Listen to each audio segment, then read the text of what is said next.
वन्दे लोकतिलकं सातुतो विभूषणं अमर कृतिश्चरणं प्रबुद्धं लोकजीवनं प्रणय प्रमथ जागदीपनं वन्दे जीवन जीवनं सत्पुरुषोत्तम।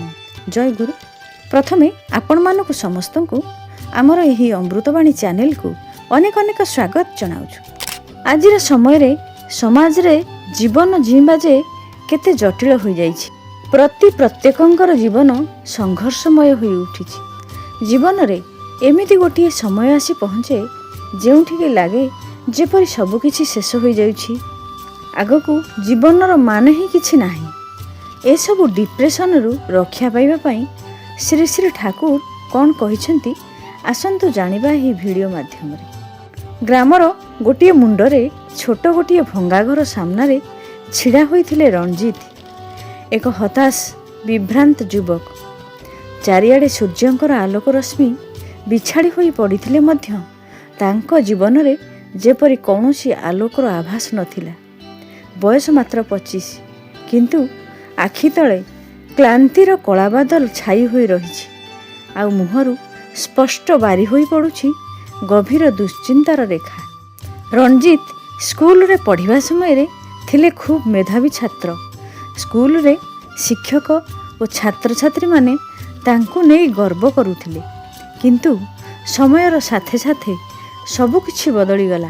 कॉलेज पढ़ी सारिबा परे बहु चेष्टा करी मध्य चाकरी खंडे तांकु मिलिला नाही। बंधु परिजन समस्ते निज निजर जीवन को नहीं व्यस्त होई पड़िले।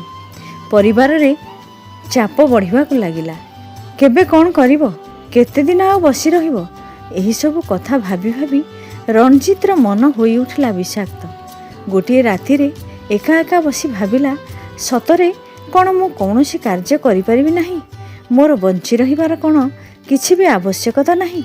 एहीपरि भाबी भाबी आखिरु तार गड़ी चली थाए अविरत लुहर धारा। सही समय रे से भाविले सबु शेष करदेले हुए तो शांति मिलिबो, मोर बंचिबार कौनसी अधिकार नाही। परदिन सकाळे से परिवार रे काहाकू किछि न जणाई घरु चली गले। कुआडे जिबे कौन करिवे एहीपरि भाबी निरुद्देश्य होई इयाडे सियाडे चलिबाकू लागिले। बाटरे जणे वृद्ध लोकंक सहित तांकर देखाला। वृद्ध जनक आखिरे थिला अद्भुत शांति। से रणजीत को प्रश्न कले, कुआडे जाउछ बाबा, एते दुखरे थिला परि लागुछ। रणजीत आखि पछि उत्तर देले, जानिनी कुआडे जाउछि, पाद जोड़िक जुआडे टाणी नेब सेयाडे जीवी।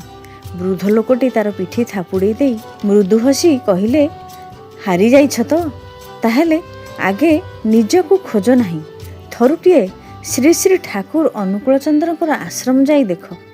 सेठारे तुम परि अनेक लोक निजकू खोजी पाइछंती। रणजीत प्रथमे विश्वास करि पारले नाही, किंतु वृद्धंकर स्नेहभरा कथा सुनी तांकर अंधकारमय जीवन भितरे आलोकर क्षीणरेखा जली उठिला जेपरी। से सिद्धांत नेले, थरे आश्रम जाई देखिबी। आश्रम रे पहुंची तांकर मने हला जेपरी से अन्य एक जगत रे पहुंची जाइछंती। चारिआडे शांत परिवेश, भक्त मानकर समागम, कीर्तनर नाद आउ धूपर बास्ना सबु मिसी अनुभव हेउथाए एक अद्भुत प्रशांति। रणजीत दूर रे छिड़ा होई चारिआडे चाहुथांती। हठात तांकर नजर पड़िला जणे व्यक्तिंक उपरे। साधारण पोशाक किंतु असाधारण व्यक्तित्व। तांकर उपस्थिति जेपरि समस्त को आकर्षण करुथिला। से व्यक्ति थिले श्री श्री ठाकुर अनुकूल चंद्र। रणजीत सेतेबेल ठारू दूर रे छिड़ा होई सबु किछि लक्ष्य करुथांती। हठात श्री श्री ठाकुर रणजीत आड़कू हाथ ठारी डाकिले, आस बाबा, लज्जा काहींकी। रणजीत आबाक होई गले। एते लोकंक मध्यरे एते भिड़ भितरु श्री श्री ठाकुर किपरि तांको चिन्हिले। धीरे धीरे आगे जाई से श्री श्री ठाकुर सामने छिड़ा हेले। तांकर पाटिरु किछि भी कथा बाहरु न थाए, गला जेपरि तांकर अटकी जाई थाए। ठाकुर तांको पाखकु डाकी बसिबा पई कहिले। तापरे स्नेहरे तांकर पिठी आउंसी देई कहिले, तुमर चक्षुरे जे कष्ट सेटाकू तुमे लुचाई पारिबो नाही, बोलो कौन होईछि। एई दुई पद कथा ही तांको पई यथेष्ट थिला। रणजीत हठात एई स्नेहबोला कथा शुणी कांदी पकेइले। ସେଇ ଲୁହ ମଧ୍ୟ ଦେଇ ତାଙ୍କର ଭିତରେ ଥିବା ସବୁ ଦୁଃଖ ଯେପରି ବାହାରି ଆସିଲା। ଥରଥର ଗଳାରେ ରଞ୍ଜିତ କହିଲେ, ମୁଁ ବ୍ୟର୍ଥ ଠାକୁର, କିଛି ବି କରିପାରୁନି। ସମସ୍ତେ ମୋତେ ଅପମାନ କରୁଛନ୍ତି। ମୋର ଜୀବନରେ କିଛି ବି ମୂଲ୍ୟ ନାହିଁ। ଠାକୁର ଧୀରେ ଧୀରେ ତାର ମୁଣ୍ଡ ଆଉଁସି ଦେଉଥାନ୍ତି। ତାଙ୍କର ସେହି ଅମୃତ ସ୍ପର୍ଶରେ ଯେପରି ଏକ ଅଦ୍ଭୁତ ଶାନ୍ତି ଅନୁଭବ କଲେ ରଞ୍ଜିତ। ଶ୍ରୀ ଶ୍ରୀ ଠାକୁର କହିଲେ, ବାବା, ବ୍ୟର୍ଥତା ମାନେ ହିଁ ଶେଷ ନୁହେଁ। ବ୍ୟର୍ଥତା ତୁମକୁ ଶିଖାଇବାକୁ ଆସିଛି, ଭ୍ରାନ୍ତି ନୁହେଁ। ତୁମେ ନିଜକୁ ଛୋଟ କରିଦେଇଛ। ଏଇଟା ହିଁ ତୁମର ସବୁଠାରୁ ବଡ଼ ଭୁଲ। ରଞ୍ଜିତ କାନ୍ଦି କାନ୍ଦି କହିଲେ, ତାହେଲେ ମୁଁ କ'ଣ କରିବି? ଠାକୁର କହିଲେ, ଛୋଟ ଛୋଟ କାର୍ଯ୍ୟ ଦ୍ୱାରା ନିଜକୁ ବଦଳାଇବାକୁ ଚେଷ୍ଟା କର। ଅନ୍ୟମାନଙ୍କ ପାଇଁ କିଛି କର। ମନୁଷ୍ୟର ଉପକାରରେ ଆସ। ସେତେବେଳେ ଦେଖିବ ତୁମର ଜୀବନର ଅର୍ଥ ନିଜେ ହିଁ ଖୋଜି ପାଇବ। ରଞ୍ଜିତ ଆଶ୍ରମରେ ରହିଲେ। ପ୍ରଥମେ ଚୁପଚାପ ସବୁ ଦେଖିଲେ, ତାପରେ ଛୋଟ ଛୋଟ କାର୍ଯ୍ୟ ଆରମ୍ଭ କଲେ। ଆଶ୍ରମ ସଫା କରିବା, ଅତିଥିମାନଙ୍କୁ ସେବା ସାହାଯ୍ୟ କରିବା, ଦୁଇ ଓଳି ପ୍ରାର୍ଥନା କରିବା, ଏହିପରି କାର୍ଯ୍ୟ ସବୁ କରିବାକୁ ଲାଗିଲେ। ଦିନେ ଜଣେ ବୃଦ୍ଧ ବ୍ୟକ୍ତି ବାଟରେ ଯାଉ ଯାଉ ଝୁଣ୍ଟି ପଡ଼ିଲେ। ରଞ୍ଜିତ ଦୌଡ଼ି ଯାଇ ତାଙ୍କୁ ଉଠାଇ ଆଉଁସା ଘଷା କରି ତାଙ୍କୁ ତୋଳି ଧରିଲେ। ବୃଦ୍ଧ ବ୍ୟକ୍ତି ଜଣକ ତାଙ୍କର ସେବାରେ ଖୁସି ହୋଇ କହିଲେ, ଭଗବାନ ତୁମର ମଙ୍ଗଳ କରନ୍ତୁ ବାବା। ସେହି କଥା ଶୁଣି ରଞ୍ଜିତଙ୍କର ମନରେ ଏକ ଅଦ୍ଭୁତ ଆନନ୍ଦର ଲହରୀ ଖେଳିଗଲା ଯେପରି। ଅନେକ ଦିନ ପରେ ସେ ନିଜକୁ ଦରକାରୀ ବୋଲି ମନେ କଲେ।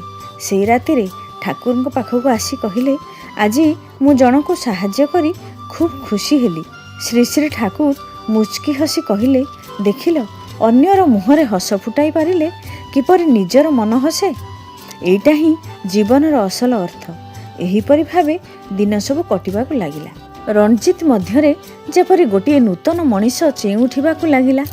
ଏବେ କିନ୍ତୁ ତାଙ୍କର ଚକ୍ଷୁରେ ଆଉ ହତାଶ ନାହିଁ, ବରଂ ଆତ୍ମବିଶ୍ୱାସ ଆଉ ଶାନ୍ତି। ଦିନେ ଶ୍ରୀ ଶ୍ରୀ ଠାକୁର ତାଙ୍କୁ ଡାକି କହିଲେ, ବାବା, ଏବେ ତୁମେ ତୁମର ନିଜ ଘରକୁ ଫେରିଯାଅ।